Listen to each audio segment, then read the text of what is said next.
All right, well, good morning. We are back on the Sermon on the Mount. We had talked last week there in Matthew chapter 5 about how in verses 17 through 20, Christ fulfilled the law, and about what that meant, that he didn't come to destroy the law, he came to fulfill it, and we talked about the ways in which he did that, and that the whole, that his word, God's word, would be fulfilled in every sense. He talked about how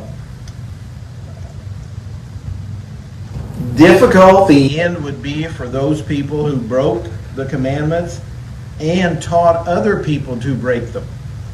And I think that is even the worst part of it, is because not only were they breaking the commandments, they were teaching other people too.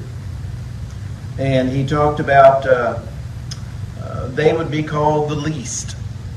And then he ended up by talking about, and this was like the connecting verse between what he'd been saying and what he's getting ready to say. And that was verse 20, where he said, "For I say to you that unless your righteousness exceeds the righteousness of the scribes and Pharisees, you will by no means enter the kingdom of heaven." That was verse 20 of Matthew 5. That's the connecting verse, because now he's going to be talking about murder and adultery and marriage and taking oaths and all of these things. And in all of them, he's stressing that his followers, their righteousness must exceed that of the Pharisees and the scribes. We have talked about how he is stressing the inner person, because the scribes and Pharisees only stress the outer person. So Jesus is here, he's not just stressing the outer, because he says that's essential too, but you have to have the right reasons for doing what you're doing. So your spirit and attitude, your heart, your mind has to be just as important. And he is repeatedly going to say, "You have heard that it was said." And a lot of the Jewish people that he's been addressing, the rabbis that they have been following, some people would follow this rabbi and some people would follow that rabbi. Jesus is correcting a lot of those misinterpretations, misapplications, corruptions, whatever we might want to call them. So he is, that's why he says, "Well, you have heard it said, but I say." He says, this is what you really need. So regardless of what the rabbis had taught you, says you need to listen to them. And of course that's what he's going to do, because he wants his followers to understand, to respect the motives, the principles behind God's law. He doesn't want them to just do external things. The external things are essential, but he says you've got to go beyond that and do them for the right reasons. And if you do that, then your righteousness would exceed that of the scribes and Pharisees. So even if you gave money for a good cause, if you didn't do it for the right reason, all right, then you weren't doing it like God wants. And it would not do you any good whatsoever. So it's, God looks at the inner man, the inner person. He weighs their heart. He searches their heart, searches the intents. And again, that's what he stresses. So first of all, let's read a couple of verses that kind of reinforces that thought. Jeremiah 17:10, and then someone else, Revelation 2:23. Both of these kind of have to do with this searching the heart, the mind, the motives. So Jeremiah 17:10, and then Revelation 2:23. 17:10, yeah. I, the Lord, search the heart. I test the mind, even to give every man according to his ways and according to the fruit of his doings. All right. So there's the first thing. God says, even during the time of the law of Moses, he was searching their hearts, their minds, their attitude, their spirit. And then the words of Jesus in Revelation 2:23. And I will fill her children with vessels, and all the churches will know that I am he who searches the minds and hearts, and I will give to each one of you according to your deeds. Okay. There's the same thought, but now in the New Testament, he's the one that searches the mind and the heart. So it again is not just solely what you do externally. Because remember when Jesus gets toward the end of Matthew, in Matthew 23, that's his scathing rebuke of the scribes and Pharisees because they were hypocrites. They just did things outwardly, whether it was praying or giving or whatever. And they weren't doing it for the right reasons. So, just doing good deeds that falls short. Just doing good deeds. They have to be done for the right reason. All right, for the right reason. And so he's going to start talking in this section about what's going on in his day and what was going on in his day. It's the same thing that goes on in our day. He's going to talk about how murder starts in the heart. How murder starts in the heart. So it's not, and this is what he's going to stress. This again is back to your righteousness must exceed. All right. So he says there in verse 21, you have heard that it was said to those of old. So this again is going back to what the law of Moses taught. You shall not murder, and whoever murders will be in danger of the judgment. And the word here is murder. It's not kill. All right, because there are instances when killing, of course, is appropriate. That's not what he's talking about, whether it was capital punishment or warfare or even self-defense. Those times are appropriate for killing. He's talking about murder. He's talking about murder. And this is, of course, intentionally killing another human being. All right? And he says, you have heard that doing that will cause you to be in danger of the judgment. And of course, this goes all the way back, even before the law of Moses, to Genesis chapter 9. Would someone read verse 6 of Genesis 9?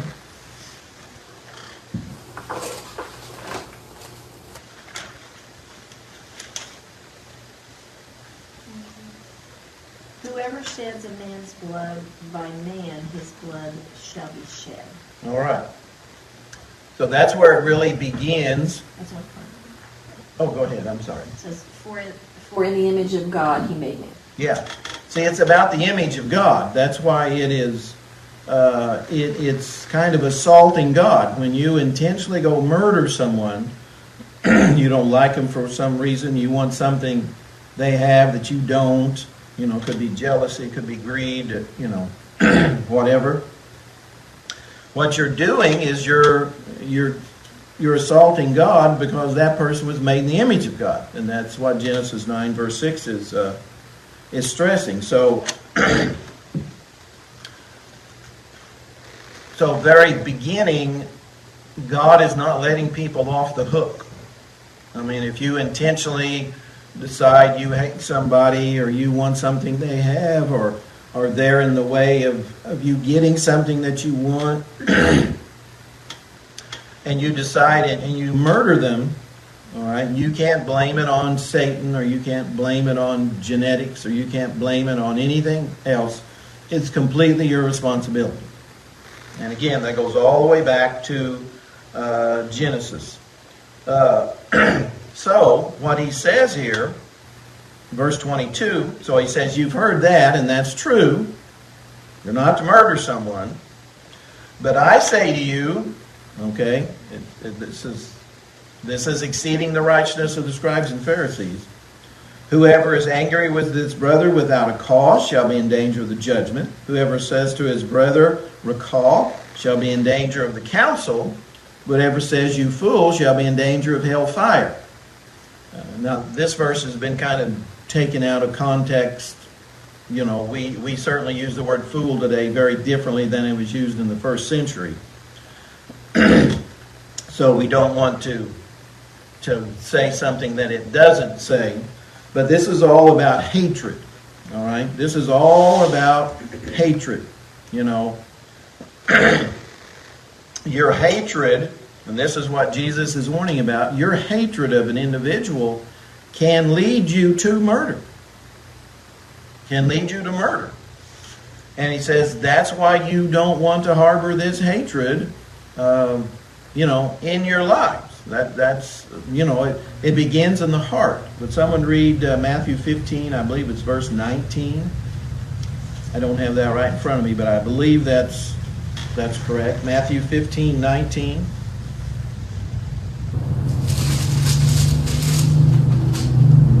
For out of the heart come evil thoughts, murders, adulteries, sexual immoralities, thefts, false witness.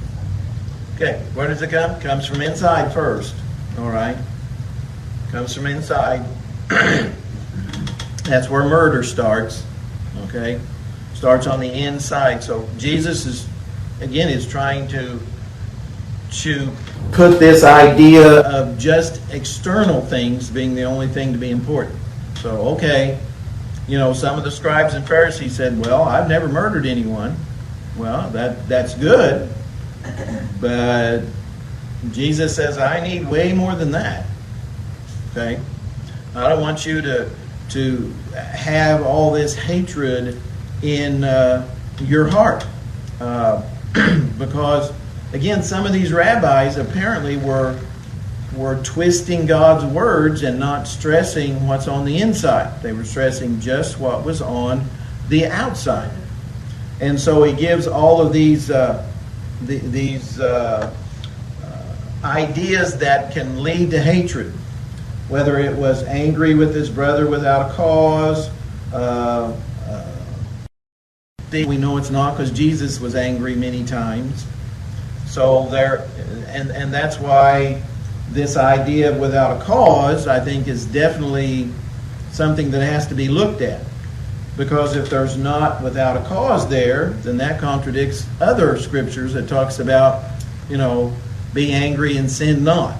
So, but what he's emphasizing is your anger can lead to this hatred that just builds up over days, weeks, months, years, and it can lead you to murder. And he says, that's where it starts. It starts in the heart, in the mind, the will, the spirit, and murder starts there. All right. Starts with that anger. So we don't want anger to lead to these things where we have this hatred. There are certainly a lot of things that the Bible says God is angry at. If you want to, start at Genesis and go to Revelation, you'll see a lot of things that God is angry at. He's angry at injustice. He's angry at oppression. He's angry at deceit. I mean, he's angry at a lot of things. So, false teaching, there's certainly a lot of that goes on. Well, God is angry about that. But what he doesn't want us to do is let this anger and resentment over time lead to murder. And so that's why he connects this anger, hatred, and so forth with murder. Now, this recall was sometimes it's defined different ways, because from what I could find out, this word doesn't really have a perfect equivalent. in our language. There's the idea of malice, hatred, abuse. All right. All of that could be kind of put together in this idea of recall.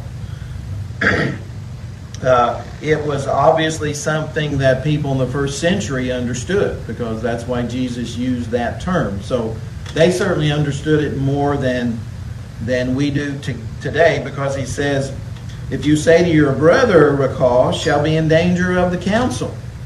All right? So, of course, you would be, he's talking to Jewish people, you would be responsible, accountable to the Sanhedrin. So it was, whatever all this word meant, then it was pretty serious, because you'd have to be, go before the council. So it was serious stuff. All right? But what Jesus is really emphasizing is the condition of your heart over time, that would lead to some outward act like murder or rape or, anything like that. And then he says, you fool. Of course, the Bible calls people fools. The fool has said in his heart, there is no God. So that's why we don't want to get away from what Jesus is really saying here. Probably he's emphasizing a person that is godless. Just like the fool has said in his heart, there is no God. Someone that is ungodly in lots of ways. One reference defined it as morally deficient. A very immoral person. So this might, things like racial and ethnic slurs might kind of be included in this group.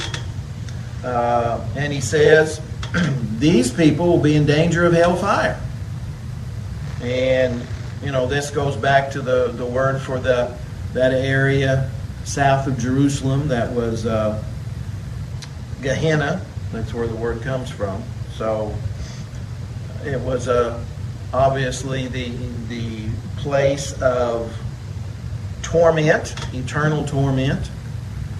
So this affects, he says, this type of hatred, this type of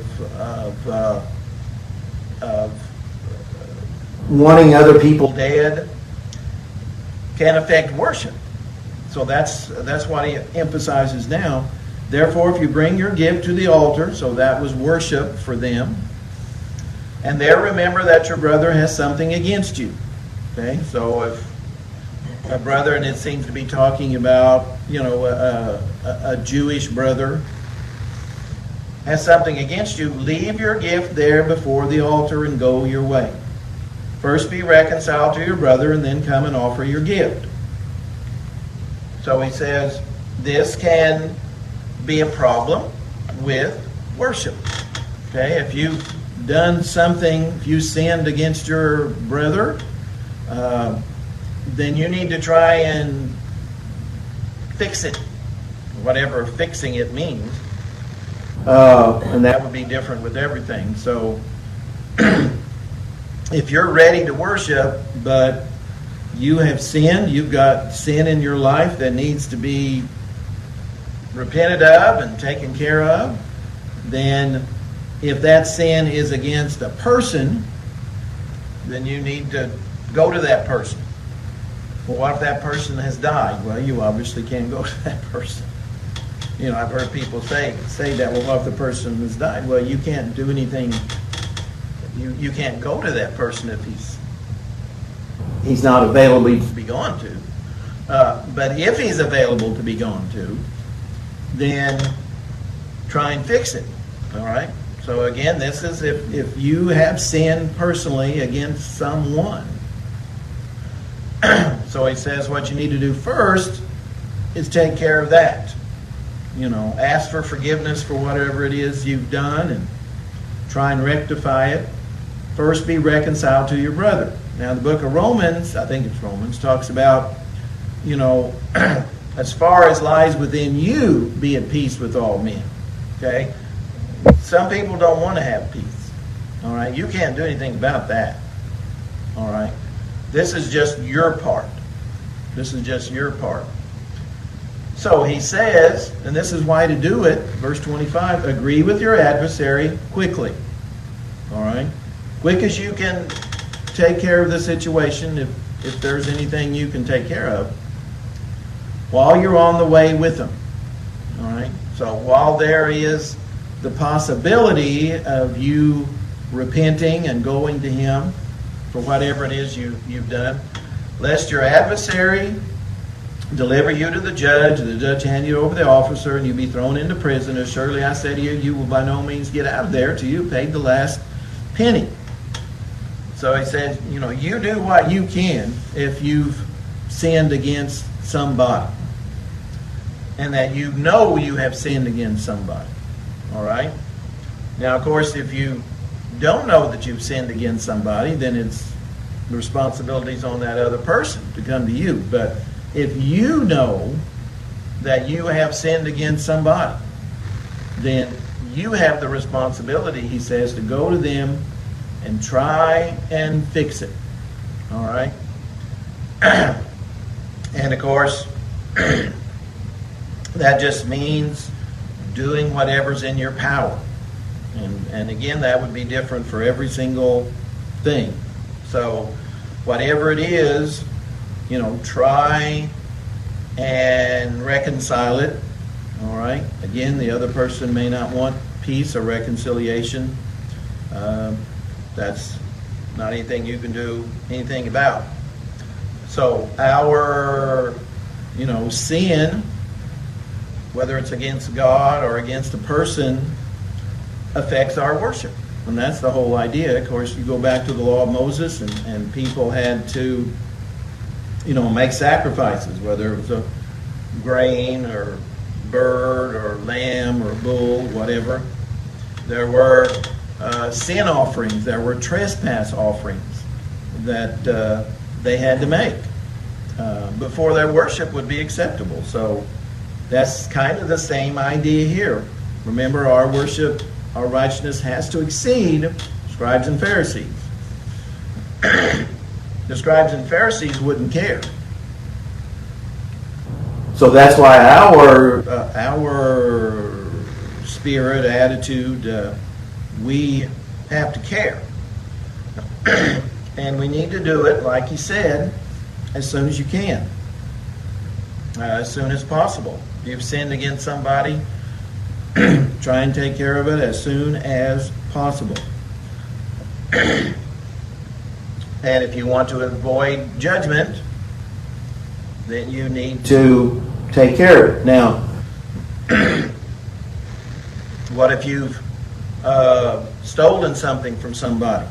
Well, not only would you need to go to him, but you're also responsible to civil law, too.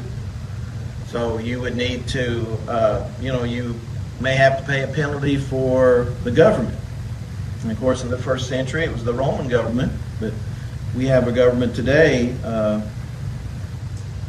just as well. So we would be accountable to the person we sinned against, but also accountable to the government for stealing something or telling, slandering someone by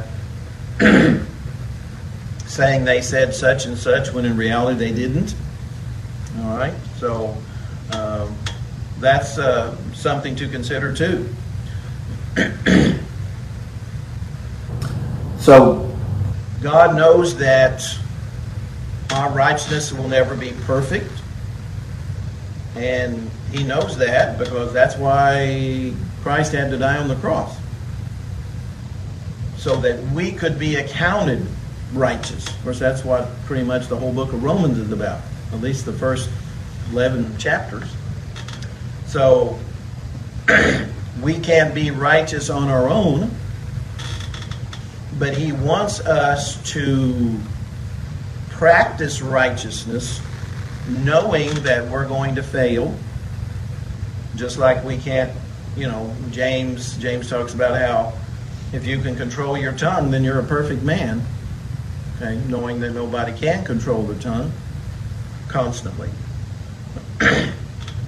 All right, thoughts? We've got a few minutes left. Next week, in 2 weeks, we're going to do the same type of thing, but this time with adultery. He's going to do the same thing. You've heard it said, but I say. So, same type of thing. But it's all about, chapter 5, verse 20. Your righteousness has to exceed that of the scribes and Pharisees.